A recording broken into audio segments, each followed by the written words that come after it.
നമസ്കാരം സർ. നമസ്കാരം.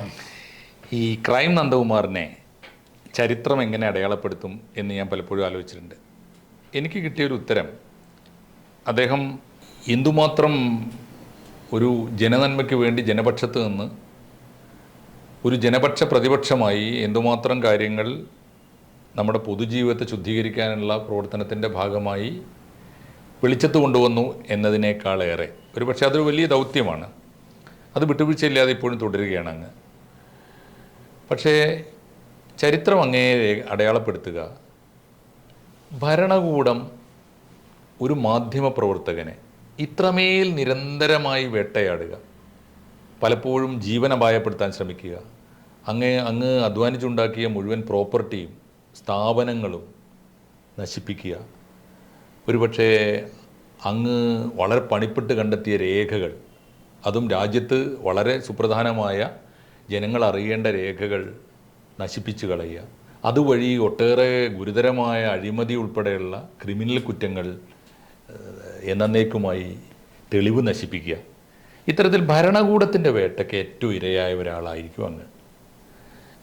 അങ്ങനെ ഒരു പത്രപ്രവർത്തകനെ ഒരുപക്ഷെ ചരിത്രത്തിൽ നിന്നോളം ഭരണകൂടം വേട്ടയാടിയ ഒരുപാട് ജേർണലിസ്റ്റുകളെ നമുക്ക് സ്വദേശാഭിമാനി തൊട്ട് കേസരി മുതൽ ഒരുപാട് പേരെ നമുക്ക് ചരിത്രത്തിൽ ഇങ്ങനെ എണ്ണി എടുക്കാൻ പറ്റും, ഒരുപാട് പേർ. പക്ഷേ അവരെക്കാളൊക്കെ ഏറെ ആ ചരിത്രത്തെ മുഴുവൻ തിരുത്തിക്കുറിച്ചുകൊണ്ട് ഏറ്റവും കൂടുതൽ വേട്ടയാടപ്പെട്ട, അതും ഒരു ചുരുങ്ങിയ കുറഞ്ഞ കാലത്തിനുള്ളിൽ ഏതാനും ദശകങ്ങൾക്കുള്ളിലാണ് അങ്ങ് ഇത്രയേറെ വേട്ടയാടപ്പെട്ടത്.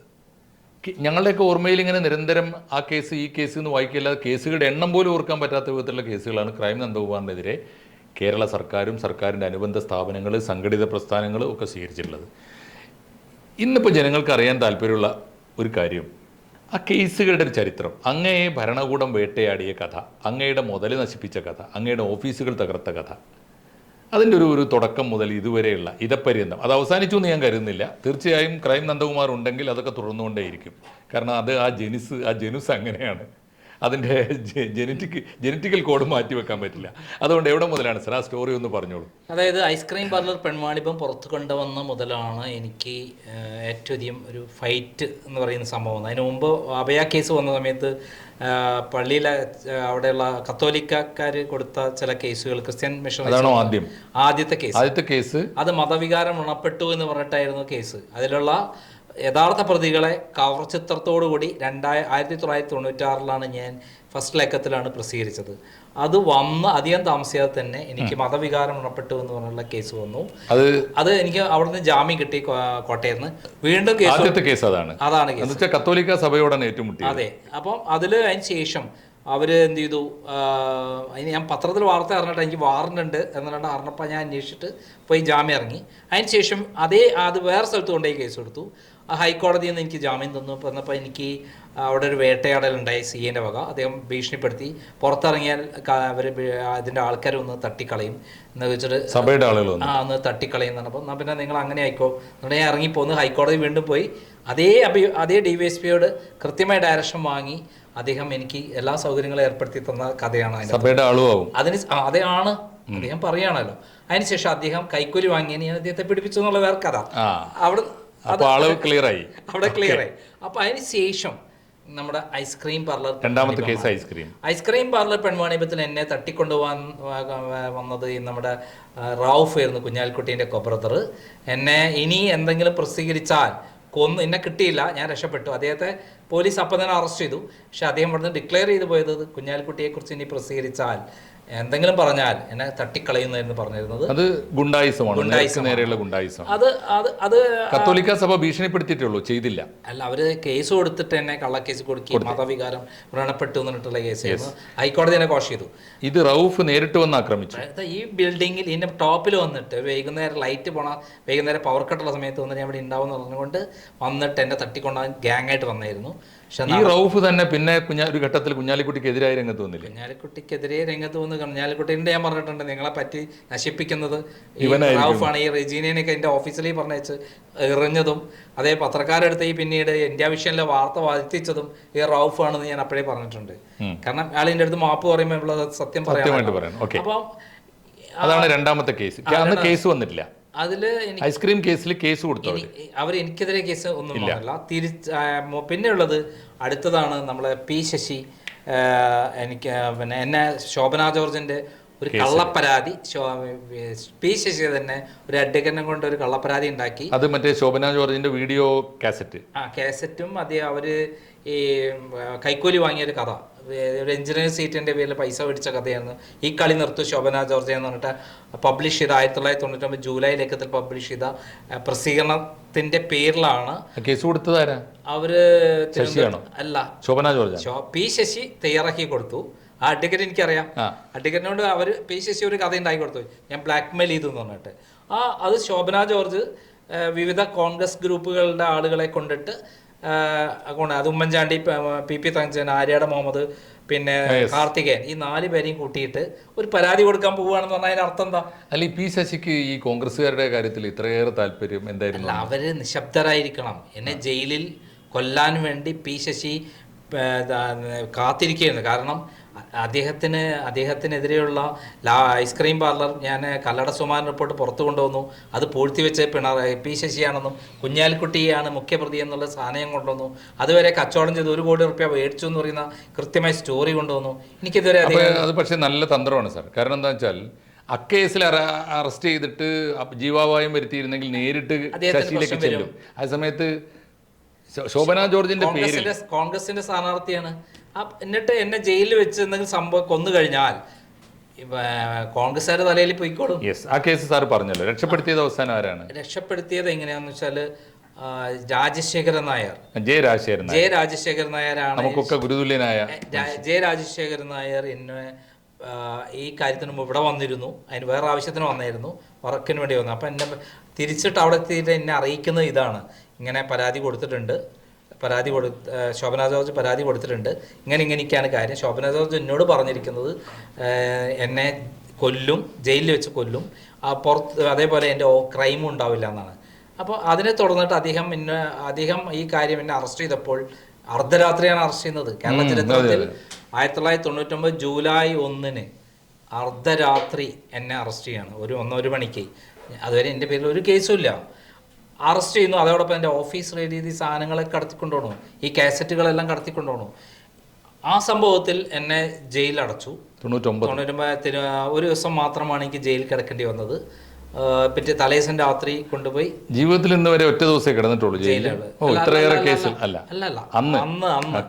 അന്നുണ്ടായ വേറൊരു സംഭവമുണ്ട്.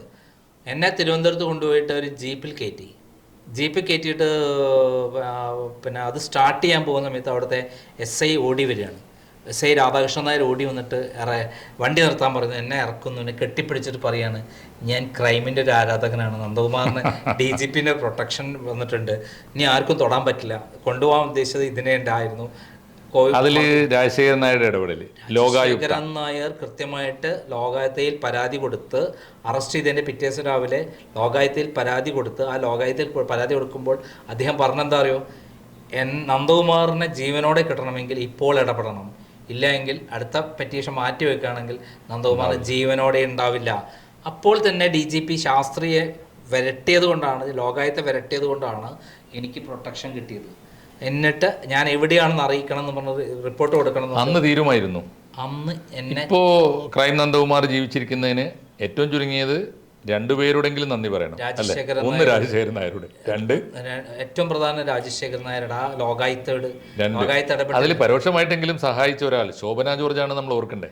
ശോഭന ജോർജ് ആണ് എന്നെ അത്രയും പബ്ലിസിറ്റി ഉണ്ടായി തന്നതെന്ന് ഞാൻ പറയാം. ക്രൈം നന്ദകുമാർ എന്ന് പറയുന്ന ഒരു വലിയൊരു സംഭവം ആയി മാറിയത് ശോഭന ജോർജിന്റെ ഈ കള്ളക്കേസും അറസ്റ്റും ജയിൽ കിടത്തും പബ്ലിസിറ്റിയും എല്ലാ പത്രങ്ങളും വലിയ വാർത്തയായിരുന്നു. ഞാൻ ബ്ലാക്ക്മെയിൽ ചെയ്തു, എന്നെ അറസ്റ്റ് ചെയ്തു എന്ന് പറഞ്ഞിട്ട്. അഭയ, ഐസ്ക്രീം, ശോഭന ജോർജ്. 4ാമത്തെ സ്റ്റോറി. യഥാർത്ഥ വില്ലൻ എന്ന് പറയുന്നത് പി ശശിയാണ്. ഇതില് മനസ്സിലായി. അങ്ങനെ അതിൽ എനിക്ക് ജാമ്യം കിട്ടി. പിന്നെ ഇറങ്ങിയ ശേഷം അന്നാണ് ആദ്യത്തെ ജയിൽവാസം. അതെ, ഒരു ദിവസം. അതിനുശേഷം ഇറങ്ങിയ ശേഷം ഉമ്മൻചാണ്ടി എന്നെ കാണുകയാണ്. അദ്ദേഹം എന്നോട് പറയുകയാണ്, എനിക്ക് തെറ്റ് പറ്റിയെന്ന് ആദ്യത്തെ കാണുമ്പോൾ തന്നെ എന്നോട് ക്ഷമാപണം പറഞ്ഞുകൊണ്ട്, ഒരു വലിയ മനുഷ്യനെ എൻ്റെ അടുത്ത് വന്നിട്ട് ഇങ്ങനെ പറയുമ്പോൾ അദ്ദേഹം എന്നോട് പറഞ്ഞു, ഞാൻ ചെയ്ത് തെറ്റാണ്, പിന്നീട് മനസ്സിലായി, അത് പി ശശി കാണിച്ച തട്ടിപ്പായിരുന്നു. ശോഭന ജോർജ് കള്ളപ്പരാതി കൊടുത്താണെന്ന് മനസ്സിലായി. എനിക്കൊരു അവസരം കിട്ടുമ്പോൾ രക്ഷപ്പെടുത്തുമെന്ന് പറയുകയാണ്. അദ്ദേഹം മുഖ്യമന്ത്രിയായപ്പോൾ 2004 മുഖ്യമന്ത്രിയായപ്പോൾ AK ആന്റണിക്ക് ശേഷം അദ്ദേഹമാണല്ലോ മുഖ്യമന്ത്രി. അദ്ദേഹം ആദ്യം തന്നെ എന്നെ വിളിപ്പിക്കുകയാണ്. വിളിപ്പിച്ചിട്ട് ഒരു പരാതി കൊടുക്കാൻ പറയുകയാണ്. പരാതി കൊടുത്തിട്ട് അദ്ദേഹം ആ കേസ് പിൻവലിക്കുന്നു. അതിനെ ശോഭന ജോർജ് എതിർത്തെങ്കിലും ഹൈക്കോടതി കോഷ് ചെയ്യുന്നു. അതിനകത്ത് പറഞ്ഞ ഭരണകൂട ഭീകരതയാണ് നടന്നത്. പി ശശി പൊളിറ്റിക്കൽ സെക്രട്ടറി വെഞ്ചസ് പ്രതികാരമായിരുന്നു അതിൻ്റെ അകത്ത്. ഈ ശോഭന ജോർജ് കൊടുത്ത മൊഴിയെല്ലാം കള്ളമാണ് എന്ന് പറഞ്ഞിട്ട് വിധിയാണ്. അതിൽ ഞാൻ തിരിച്ച് കേസ് കൊടുത്തു. എനിക്ക് 3 ലക്ഷം രൂപ നഷ്ടപരിഹാരം വന്നു. അതിൽ സാക്ഷി പറയാൻ സാക്ഷാൽ ഉമ്മൻചാണ്ടി കോഴിക്കോട് സബ് കോടതിയിൽ വന്ന് മുഖ്യമന്ത്രി ആയിരിക്കുമ്പോൾ. പക്ഷെ അതൊരു ചരിത്രം കൂടിയാണ് കേട്ടോ. തീർച്ചയായിട്ടും ഒരു മുഖ്യമന്ത്രി ഒരു പാവം പത്രപ്രവർത്തകന്റെ അല്ല, അദ്ദേഹത്തെ നമ്മൾ മനസ്സിലാക്കേണ്ട അതാണ്. അദ്ദേഹത്തിന് തെറ്റുപറ്റിയപ്പോൾ അത് തിരുത്താൻ വേണ്ടി കോടതിയിൽ വന്ന് കൃത്യമായിട്ട് അദ്ദേഹം സാക്ഷി പറഞ്ഞു ഉണ്ടായ സംഭവങ്ങൾ വിളിച്ചു പറഞ്ഞു. ഈ ഉമ്മൻചാണ്ടിയുടെ നന്മകൾ ജീവിച്ചിരുന്ന കാലത്ത് വളരെ കുറച്ചേ വെളിച്ചത്ത് വന്നുള്ളൂ അല്ലേ? അദ്ദേഹത്തിന്റെ നന്മകൾ തിരിച്ചറിഞ്ഞുള്ള ഒരാളാണ്. അതിനെപ്പറ്റി പറയാനുണ്ടെങ്കിൽ ധാരാളം തീർച്ചയായിട്ടും പറയാം. നമുക്ക് ഇനി അടുത്ത കേസ് വന്നത് എപ്പോഴാണ്? ഇൻഡാസ്. അത് കഴിഞ്ഞ ശേഷം എനിക്ക് അങ്ങനെയുള്ള കേസുകളൊന്നും ഉണ്ടായിരുന്നില്ല. പക്ഷെ ഈ ഭരണകാലത്ത് അതിനുശേഷം ദീർഘകാലത്ത് സമാധാനം ക്രൈം സമാധാനം അല്ല അതിനു മുമ്പ് 2000 അതിനുശേഷം പി ശശിയെ നിരന്തരമായി ഞാൻ ഇറങ്ങിയ ശേഷം അതേ ഐസ്ക്രീം പാർലർ ഇതിലും അദ്ദേഹത്തിന്റെ ഓഫീസ് ഒരു ഗുണ്ടാ മാഫിയ, പിന്നെ EK നായനാരെ കള്ളക്കേസിൽപ്പെടുത്തിയതിനും EK നായനാർ മകനെ കള്ളക്കേസ് വിധുരപ്പെടുത്തിയതിനെതിരെയും അതോടൊപ്പം തന്നെ അദ്ദേഹം ആ മുഖ്യമന്ത്രിയുടെ ഓഫീസ് വ്യഭിചാരശാലയാക്കി മാറ്റിയതിനെ കുറിച്ചിട്ടും കൃത്യമായി എവിഡൻസ് തട്ടിക്കൊണ്ടതിനെ കുറിച്ചൊക്കെ ക്രൈം വാർത്ത ചെയ്തുകൊണ്ടിരുന്നു. അതിന്റെ പ്രതികാരം തീർക്കുന്നതിന് വേണ്ടി ഞാൻ മലബാർ ക്രിസ്ത്യൻ കോളേജില് അവിടുത്തെ മാഗസിൻ നിരോധിച്ചിരുന്നു. മാതാമർദ്ദാന്തമേന്റെ ഒരു ഇഷ്യൂ പ്രസിദ്ധീകരിച്ചപ്പം അതിന്റെ പിന്നിലുള്ള കാര്യങ്ങളെല്ലാം കൂടെ ആ SFI കുട്ടികൾ എനിക്ക് തന്നത് ഞാൻ പ്രസിദ്ധീകരിച്ചു. ഇവിടെ കോപ്പി ഇറക്കിയിരുന്നില്ല ക്രൈം. പക്ഷെ തിരുവനന്തപുരത്ത് ഇറങ്ങിയപ്പം പി ശശിക്ക് കിട്ടുകയും പി ശശി നേരെ ക്രിസ്ത്യൻ കോളേജിലെ കുട്ടികളോട് മുഹമ്മദ് റിയാസ് എന്ന ഏരിയ സെക്രട്ടറി, ഇപ്പോഴത്തെ നമ്മുടെ റിയാസ് മന്ത്രി, പിണറായി വിജയന്റെ മരുമകൻ, അപ്പോൾ അദ്ദേഹം അവിടെ കുട്ടികളെ അറേഞ്ച് ചെയ്ത് എൻ്റെ ഓഫീസ് ഇവിടെ വന്ന് കംപ്ലീറ്റ് അടിച്ചു പൊളിച്ചു പോയി. അപ്പോൾ അവർക്കറിയില്ല എന്തിനാ അടിച്ചു പൊളിക്കുന്നത്. ഒരാൾ പറയില്ലേ അടിച്ചു പൊളിക്കാൻ നിങ്ങൾ ഇന്ന ചെയ്തില്ല എന്താണെന്ന് അറിയാതെ പോയി. പിന്നീടാണ് SFIയിലെ മുകളിൽ നിന്ന് പറഞ്ഞിട്ട് ഞങ്ങൾ അടിച്ചതാണ്, ഈ വിഷയത്തിന് ഞങ്ങൾക്ക് അറിയില്ലായിരുന്നു. പിന്നീടാണ് ക്രൈമിന്റെ കോപ്പി അവർക്ക് കിട്ടുന്നത്. ഭയപ്പെടുത്തായിരുന്നു അല്ല, ആ ഭയപ്പെടുത്തലല്ല. അപ്പൊ നമ്മൾ കുറച്ചും കൂടെ അതാണ് ഇതിന്റെ ഒരു ഇതൊന്നും നമ്മളെ ബാധിക്കുന്ന പ്രശ്നമല്ല. ഒരു ഓഫീസ് അടിച്ചു പൊളിച്ചു പറഞ്ഞാൽ നമ്മളെ കൂടുതൽ ഊർജം കിട്ടുകയാണ്. അതിനുശേഷമാണ് നമ്മൾക്ക് ലാവലിംഗ് കേസ് വരുന്നത്. 2005. ആ കേസിൽ കേസ് ഉണ്ടായില്ല. കേസെടുത്തു. അവസാനം കേസെടുത്തു. അത് പരാതി സാറ് കൊടുത്ത കേസല്ലേ? അതെ, പോലീസ് നേരിട്ട് കേസെടുത്തു. അതിനുശേഷം കേസോടെ എത്തുന്നില്ല എന്ന് മനസ്സിലായ സമയത്ത് ഇവരെ ഭരണമാണല്ലോ, CPMന്റെ ഭരണമല്ലേ, ഞാൻ ലോകായുക്ത പരാതി കൊടുത്തു. ലോകായുക്ത ഇടപെട്ടു. അതിൽ അതിനകത്ത് ലോകായുക്ത ഒരു അവിടുത്തെ SP-നെ കൊണ്ട് പുലികേശി SP-നെ കൊണ്ട് അന്വേഷിച്ചപ്പോൾ റിയാസും അബ്ദുൽ ഖാദർ അദ്ദേഹത്തിൻ്റെ പിതാവും കമ്മീഷണറും കുറ്റക്കാരാണെന്ന് അതിനകത്ത് ഓർഡർ പറഞ്ഞു. ഈ റിയാസ് ഒരു ദിവസം എൻ്റെ സ്റ്റാഫ് സുഖമില്ലാത്ത കിടക്കുന്ന ഒരു ഇതിൽ അയാൾക്ക് ഫണ്ട് കിട്ടാൻ വേണ്ടിയിട്ട് ഞാൻ ഒരു മീറ്റിംഗ് പോയപ്പോൾ അവിടെ വന്നിരുന്നു. അവിടെ വന്നപ്പം അയാൾ എന്നോട് പറഞ്ഞു, ദയവായിട്ട് ഉപദ്രവിക്കല്ലേ, എൻ്റെ ഭാവിയാണെന്ന് പി ശശി പറഞ്ഞുകൊണ്ടാണ് ഇതൊക്കെ ഞാൻ ചെയ്തത്. അത് റിയാസ് പറഞ്ഞു. ഒരു ഘട്ടത്തിൽ അല്ലെങ്കിൽ മറ്റൊരു ഘട്ടത്തിൽ ഉപദ്രവിച്ചവരൊക്കെ നന്ദകുമാറിന്റെ മുമ്പിൽ തുറന്നു പറയുകയും മാപ്പ് പറയുകയൊക്കെ ചെയ്തിട്ടുണ്ട്. അതായത് അദ്ദേഹം പറയുക, അപ്പം ഞാൻ പറഞ്ഞു ഞാൻ ഉപദ്രവിക്കാനൊന്നുമില്ല, നിങ്ങൾ വളർച്ച ചെയ്യാൻ തടയാനൊന്നുമില്ല, നിങ്ങൾ മുകളിൽ നിന്ന് പറഞ്ഞ പ്രകാരം ചെയ്തു എന്നുള്ളത് എനിക്ക് മനസ്സിലായി. ഞാനത് വിടുകയാണ്.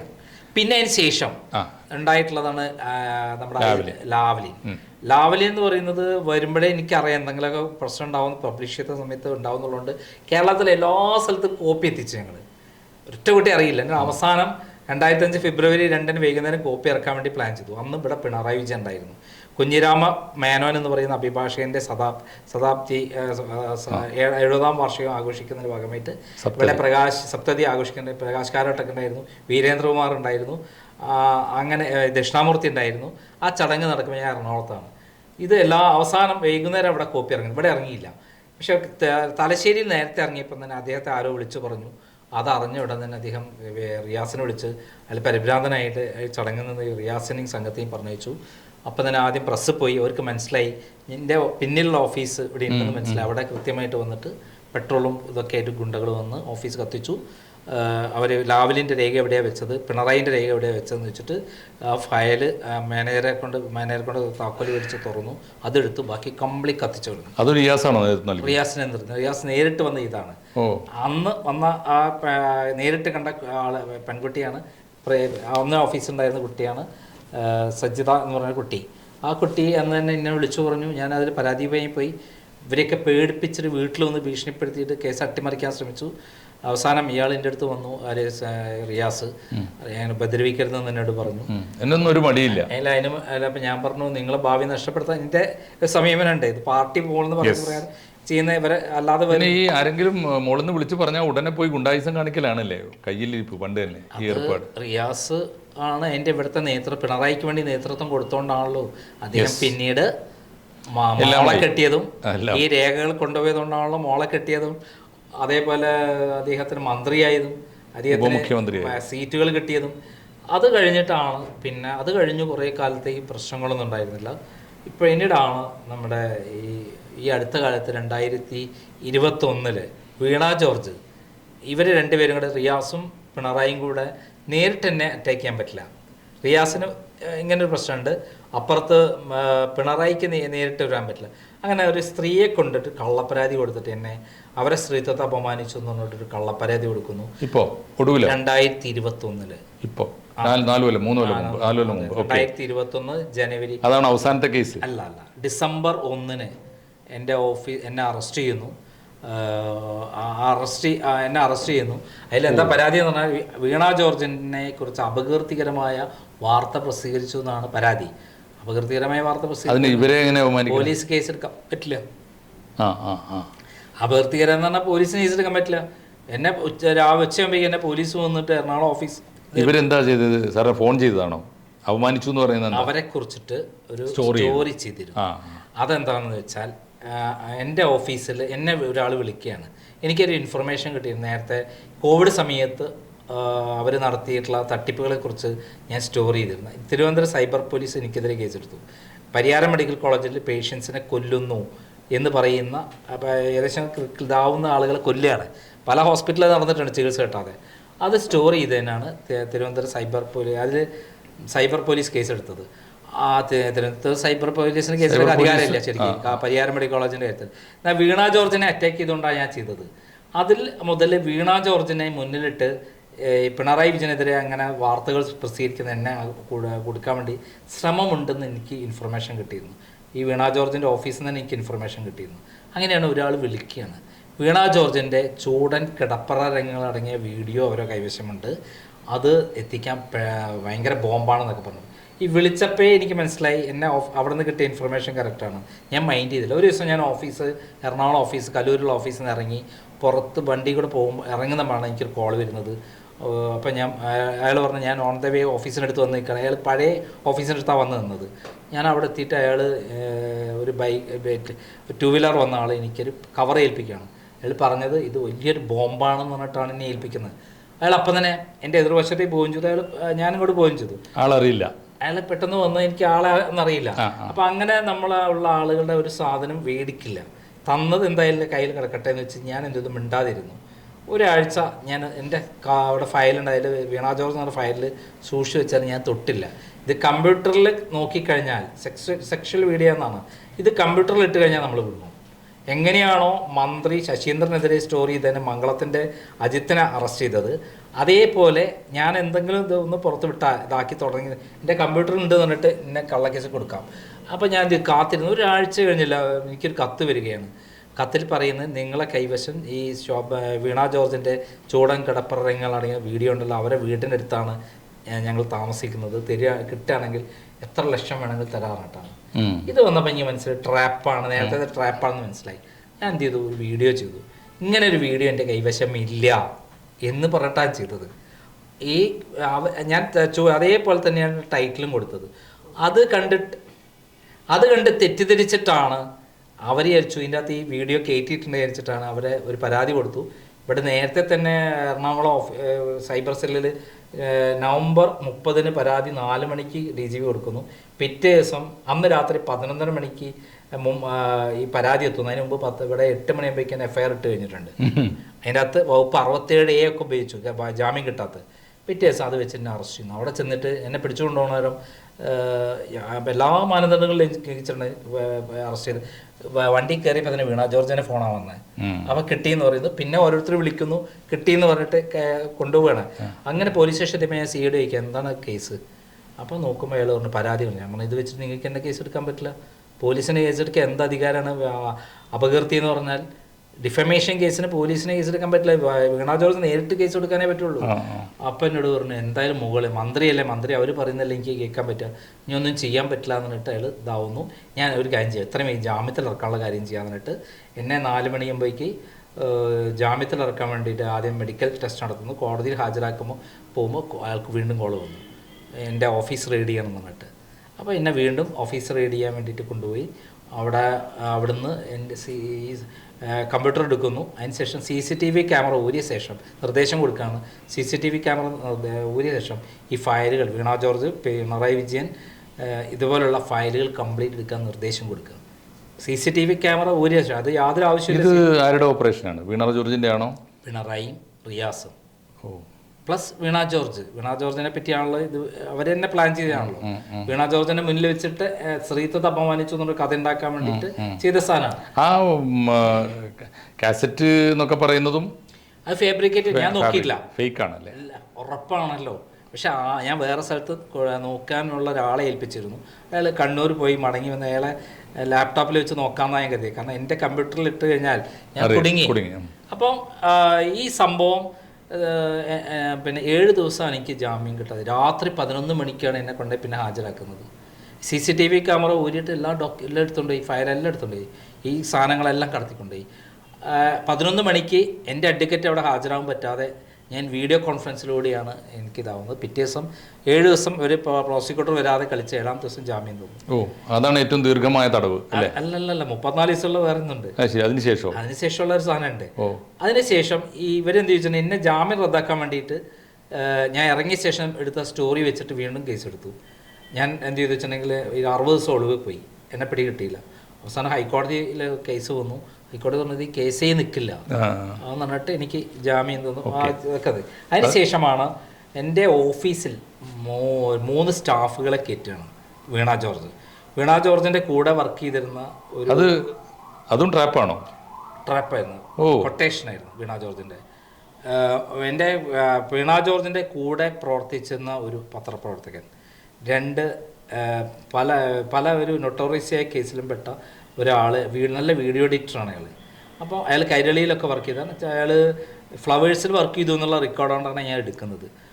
അയാൾ ഒരു SC/ST പെട്ട ഒരു ലേഡിയെ അവിടെ അവതാരികയായി കൊണ്ടൊരു സാഹചര്യം ഉണ്ടാക്കിയിട്ട് എന്നിട്ട് അവിടെ എല്ലാ തരത്തിലും നശിപ്പിക്കാനുള്ള പ്ലാനും പ്രവർത്തനവും നടക്കുന്ന സമയത്ത് അവരോട് കൃത്യമായിട്ട് ഞാൻ പറയുകയാണ്, ഈ വർക്ക് റിപ്പോർട്ട് തരൂ, നിങ്ങൾ ചെയ്ത വർക്ക് റിപ്പോർട്ട് തരുമെന്ന് ചോദിച്ചതിന് ആ അവസരം ഉപയോഗിച്ച് അവിടെ നിന്ന് ഇറങ്ങിപ്പോയതിന് ശേഷം ഒരു ഫോൾസ് സ്റ്റോറി അവർ ഉണ്ടാക്കി. SC/ST അട്രോസിറ്റി നിയമപ്രകാരം അവരെ പറ്റി മോശമായി പറഞ്ഞു എന്നുള്ള പേരിൽ എന്നെ കള്ളക്കേസ് കൊടുക്കുന്നു. 34 ദിവസം ജയിലിൽ കിടന്നു.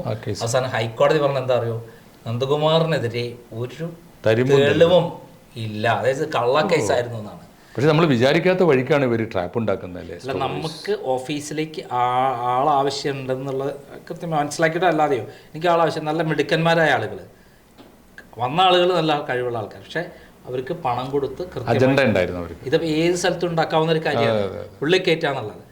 അതിൽ ഞാൻ തിരിച്ച് കേസ് കൊടുത്തു. വീണ ജോർജ് 1-ാം പ്രതിയായ കേസിലാണ്. വീണ ജോർജ് ആണെന്നുള്ളത് മനസ്സിലാക്കി സംഭാഷണം കിട്ടി എനിക്ക്. അപ്പോൾ വീണ ജോർജ് അടക്കം 8 പ്രതികൾ അതിൻ്റെ അകത്ത് കേസ് FIR ഇട്ടു. അത് നടന്നുകൊണ്ടിരിക്കുന്നു.